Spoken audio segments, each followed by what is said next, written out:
let's start with this. These are some guidelines that I want you to use when you are picking out an area. All right, right here. Number one, the older parts of town. Listen, the biggest, best deals are the properties that are in rough shape.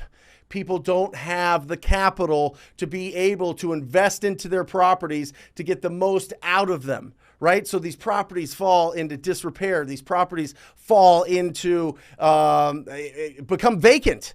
These properties become beat up by tenants, or the owners of the property just can't take care of them anymore. And usually it's the older properties. The older property gets, the more out of fashion they get, or the more that their appliances and some of the inner workings of the property, the mechanical parts of the property start breaking down. That's the properties that we want to go after.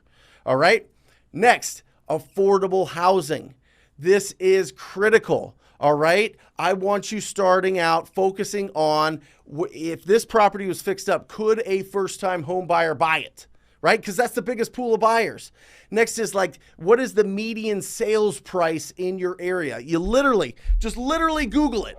Google median sales price in my area, right? And that's going to show you that sweet spot that most people are buying those properties in. And that's the properties that I want you to go after. Those are the neighborhoods that I want you to go after, because not only is that the biggest pool of end buyers for those properties, but that's where your cash buyers really want to purchase. All right, we got to find it. We got to look at where are our customers? Where are our cash buyers looking to purchase? Next is look at the recent cash buyer activity. All right, and we're going to break this down. I'm going to show you two tools that you can use. One is through PropStream, and the second one is absolutely free, and it's a list source hack, and I'm going to go through that step by step to show you exactly how you can pull those cash buyers and see which zip codes are the hottest. All right, but the area that you pick has to meet this criteria. It has to be older properties, okay? It's got to be affordable housing, and it's got to be recent cash buyer activity. Where are your customers at?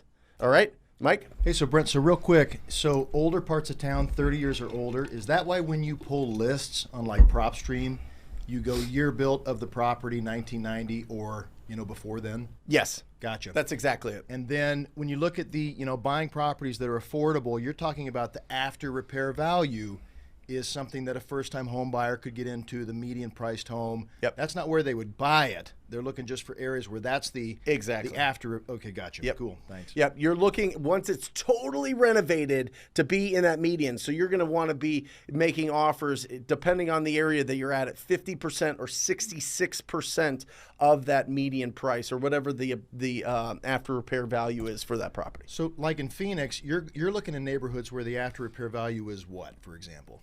$377,000 is the median sales price. That is the sweet spot, Mike. So we're locking these properties up at $200 to $250 and making an absolute fortune on them because we're getting really good deals in the areas that people want to buy. Yep.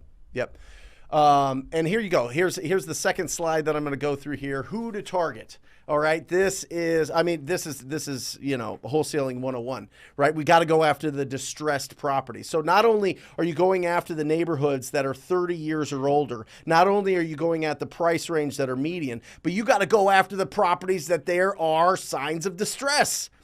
And remember, national statistics show 6 to 10% of the real estate market is in some sort of distress. That is where we live. That is our sweet spot. It's not the sweet spot for Open Door. It's not the sweet spot for OfferPad. It's not the sweet spot for Zillow offers. They want to get in and make it quick and make it easy. This is the sweet spot for professional flippers that are looking for opportunities every single day in every single market. All right. The second part is they got to want to sell them. They got to want to sell. There is nothing that we're going to do and say to convince somebody to sell their property at a discount.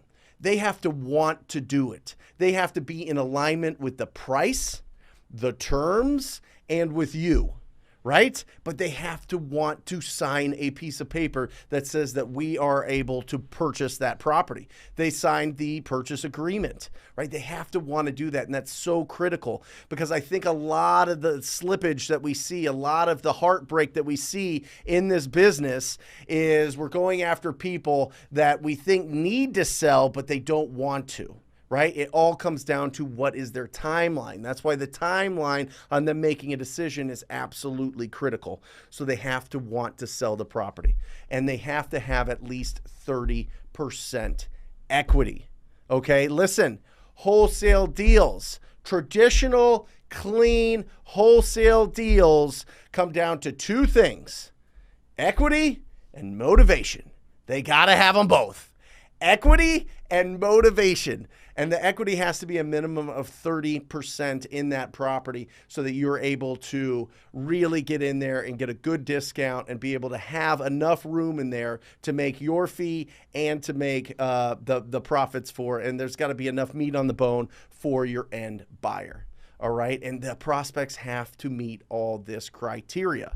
Now, if you like that video, hit that subscribe button. We come out with new videos every single day. And if you want your questions answered, like you and I, one-on-one, make sure that you join us for the live show every single Wednesday. I will see you there.